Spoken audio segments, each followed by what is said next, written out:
আবার নতুনভাবে বলতে চাই না, জাতিকে মুক্তি দেন, না হলে জাতি আপনাকে মুক্তি দেবে। দুটার মধ্যে একটাই হবে, তৃতীয় কোনো কিছু হবে না। হয়তো আমরা থাকবো, না হলে আপনি থাকবেন। তা আপনি যাওয়ার সম্ভাবনাটা বেশি, কারণ 70% সাথে আপনি পারবেন না। আর আশেপাশে যে সমস্ত মালগুলি একত্র করেছেন, এই মালগুলির থেকে মুক্তি নেন। এগুলি ভালো মাল না, পচা মাল। পচাও এরকম না। আমাদের দেশে বলে লইট্টা মাছ, লইট্টা মাছ পচে গেলে খাওয়া যায় না। এগুলি লইট্টা মাছের থেকেও খারাপ। আমরা তো কোনো টেলিভিশনের মালিক হইতে চাই নাই, আমরা তো কোনো ব্যাংকের চেয়ারম্যান হইতে চাই নাই, আমরা তো কোনো ঠিকা চাই নাই, চট্টগ্রাম বন্দরের মালিক হইতে চাই নাই। আমরা চেয়েছি জনগণের অধিকার বাস্তবায়ন, সমাজে একটা জবাবদিহিতা থাকার জন্য। জবাবদিহিতা এই জন্য, মনে করেন আপনি কোনো একটা মাদ্রাসার প্রিন্সিপাল, এখানে যদি একটা কমিটি না থাকে, জবাবদিহিতা না থাকে, তাহলে এই পয়সাটা কিভাবে খরচ হবে, এই জায়গায় কিভাবে উন্নয়ন করবেন, এটা আপনার ইচ্ছার উপরই নির্ভর করবে। আমরা চেয়েছি বিভিন্ন সাংবিধানিক যে পদগুলি আছে, এই পদগুলিতে একটা বিশেষ কমিটির মাধ্যমে নিয়োগ প্রাপ্ত হবে। যেমন ধরেন দুর্নীতি দমন কমিশন, সবচেয়ে চোর লোক, সবচেয়ে বড় বদমাশ শাহাবুদ্দিন চুপ্পু ছিল এটার দায়িত্বে। তার থেকে নিকৃষ্ট কোনো লোক কখনো চেয়ারম্যান ছিল না।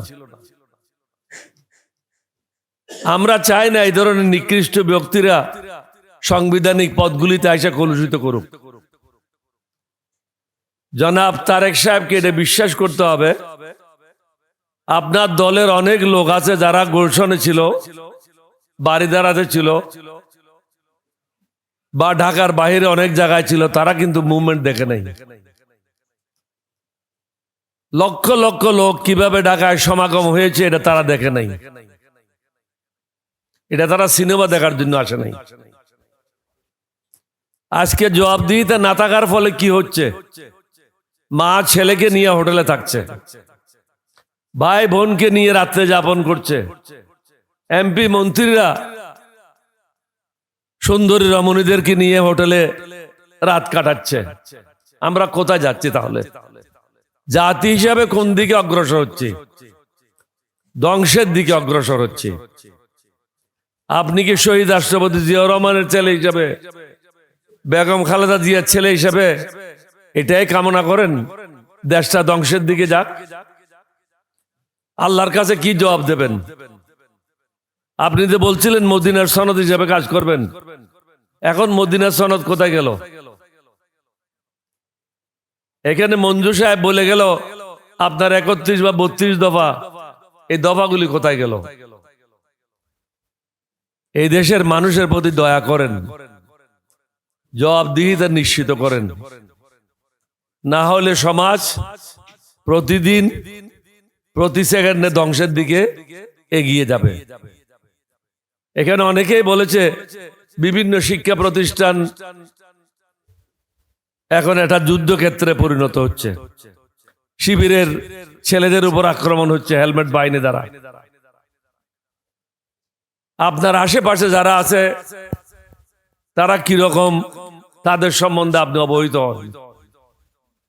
আমি বারবার বলেছি, যারা অতীতে দুর্নীতি করেছে, অতীতে যারা চাটুকার ছিল, তাদের দিয়ে আর যাই হোক না কেন দেশের কখনো মঙ্গল হবে না। এটা ওলিয়া বুজুর্গদের দেশ, আলেম ওলামাদের দেশ। এখানে পার পাবেন না। পার যদি পেত হাসিনা পেয়ে যেত, কারণ তার সাথে বিরাট একটা শক্তি ভারত ছিল, কিন্তু ভারত আল্লাহ থেকে বড় না, নাউজুবিল্লাহ। আমরা চাই না মানুষের বদ্দোয়া আপনার উপর লাগুক, কিন্তু আপনি সেদিকে অগ্রসর হচ্ছেন। জবাবদিহিতা নিশ্চিত করেন, দেশটাকে সঠিক পথে পরিচালনা করেন। আমাদেরকেও শান্তিতে থাকতে দেন, জনগণকেও শান্তিতে থাকতে দেন। আমরা বারবার একই কথা বলছি, দ্রব্যমূল্যের কি অবস্থা। নতুন কোনো চাকরি নাই, মানুষের আয়ের কোনো উন্নতি নাই, কিন্তু তাকে প্রতিনিয়ত 4 গুণ 5 গুণ পয়সা দিতে হচ্ছে। এই পয়সাটা কোত্থেকে আসবে? সমাজে ভারসাম্যহীনতা নষ্ট হয়ে যাচ্ছে, অনেকে বাধ্য হচ্ছে দুর্নীতি করার জন্য, কারণ সে সংসার চালাতে পারে না। দয়া করেন, জবাবদিহিতা নিশ্চিত করেন, তাহলে আপনার জন্য মঙ্গল হবে এবং আপনার পিতা মাতার প্রতিও আপনি সুবিচার করবেন। কারণ আপনার মা নিজেই বলেছিল এই সংবিধান ছুঁড়ে ফেলান, কারণ এটা আওয়ামী লীগের একটা পঞ্জিকা, এটা আওয়ামী লীগের একটা বই, জনগণের না। অনুধাবন করেন। আপনার 32 দফা যেটা আপনি গুলশনে হোটেলে, আপনি তো ছিলেন না, আপনার লোকেরাই 31 দফা আমরা উপস্থিত ছিলাম। এখানে মঞ্চে আমরা অনেক আছি, বিএনপির সাথে বহুদিন একসাথে কাজ করেছি। আবার নতুন ভাবে বলতে চাই না, জাতিকে মুক্তি দেন, না হলে জাতি আপনাকে মুক্তি দেবে। দুটার মধ্যে একটাই হবে, তৃতীয় কোনো কিছু হবে না। হয়তো আমরা থাকবো, না হলে আপনি থাকবেন। তা আপনি যাওয়ার সম্ভাবনাটা বেশি, কারণ 70% সাথে আপনি পারবেন না। শুভস্য শীঘ্রম, যত তাড়াতাড়ি করেন আপনার জন্য মঙ্গল। আর আশেপাশে যে সমস্ত মালগুলি একত্র করেছেন, এই মালগুলির থেকে মুক্তি নেন। এগুলি ভালো মাল না, পচা মাল। পচাও এরকম না। আমাদের দেশে বলে লইট্টা মাছ, লইট্টা মাছ পচে গেলে খাওয়া যায় না। এগুলি লইট্টা মাছের থেকেও খারাপ। এগুলির থেকে মুক্ত হন। এবং যারা বেফাস কথা বলে, মন্ত্রণালয় চালায়, তাদের থেকে আমাদেরকে মুক্তি দেন। বিভিন্ন মাদ্রাসা স্কুলে কমিটি করতে হলে এখন বোর্ডের চেয়ারম্যানরা বলে এমপি রিকমেন্ডেশন নিয়ে আসেন।